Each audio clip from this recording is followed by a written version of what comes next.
Deputy President. Next Thursday, the 17th of May, is IDAHOBIT. IDAHOBIT isn't something out of Middle-earth or Lord of the Rings. It's the International Day against homophobia, biphobia, intersexism and transphobia. It's a day to celebrate with our lesbian, gay, bisexual, transgender, intersex and queer communities. It's a day to acknowledge their contribution, and it's a day to look forward as to what still needs to be done for us to reach a society where same-sex attracted and gender-diverse people are truly recognised and acknowledged as being equal members of our society. Since IDAHOBIT last year, there have been some pretty significant achievements that have been achieved in Australian society. We know now, so 12 months on, since last May the 17th, transgender young people no longer have to get the approval of the family court before they are able to have the life-affirming hormones that they require to be the person, to affirm their identity as the person they really are. There's a court case that enabled that to be achieved. There's another court case that said that trans young people, where they knew that they were transgender, where their families support them, where their medical practitioners all support them, are also able to have surgery without having to get family court approval. These are two really significant things that have been achieved. We've had the first intersex-focused event here at Parliament House, really putting intersex issues on the agenda of politicians from across the spectrum. And it was a very well-attended event and really focused on people and got a lot of people in this place to think about intersex issues and intersex people like they'd never had before. And intersex advocates are continuing to sort of shine a light on the issues that they face, on the need to be having sort of greater acceptance of their rights, and with the affirmation of a statement that had intersex people from right around the country come together to produce what's called the Darlington Statement. And of course, the big LGBTI achievement in Australia over the last 12 months was finally the achievement of marriage equality last December. I acknowledge Senator Dean Smith here in the chamber with me. It was huge. It has really changed the whole landscape for LGBTI people. Yes, and here we are. The sun still comes up. In fact, I think it comes up brighter, shining more than it did before. Of course, we still don't quite have marriage equality because trans people, we've still got forced divorce laws in place.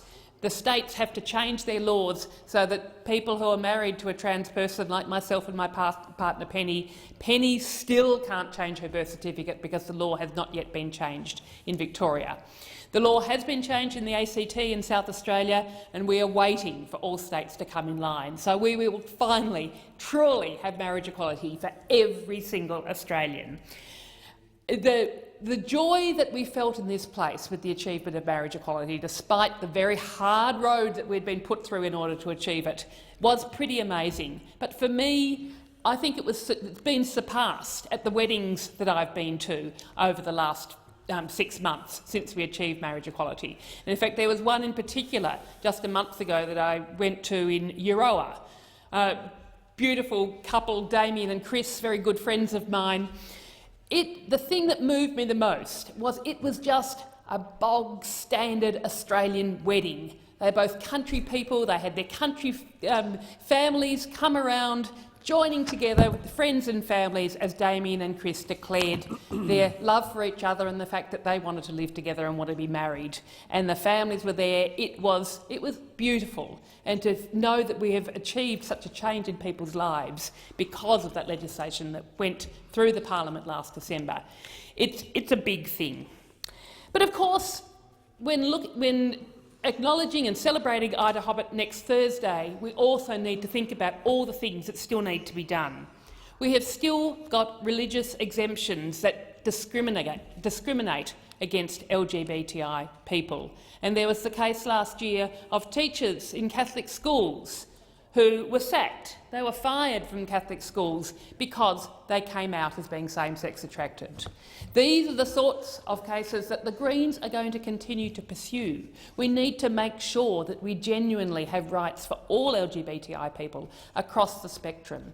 Essentially, we need a Charter of Rights here in Australia.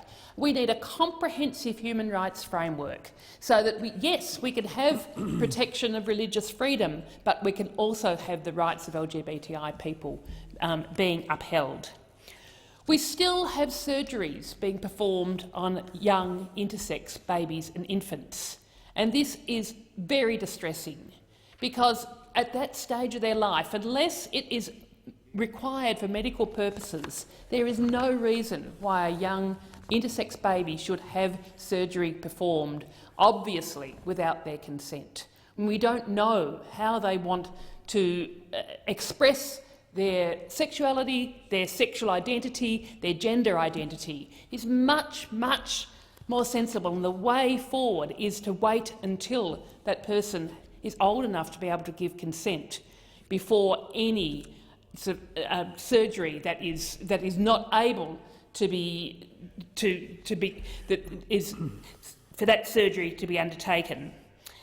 So, in fact, we had recommendations from a 2013 Senate inquiry into intersex people and the issues and medical treatment on intersex people that was very clear that such surgery should not take place unless it was medically required. The intersex community are working very hard on this. It's one of the key issues in the Darlington Statement, and the very first step, what we need to have is a protocol developed to make sure that these surgeries don't take place unless they are absolutely medically required. So I am certainly going to commit to work forward to make sure that such a protocol is developed. We've got trans and gender diverse people that still can't access the health care they need, that they desperately need. We've got limited access to services.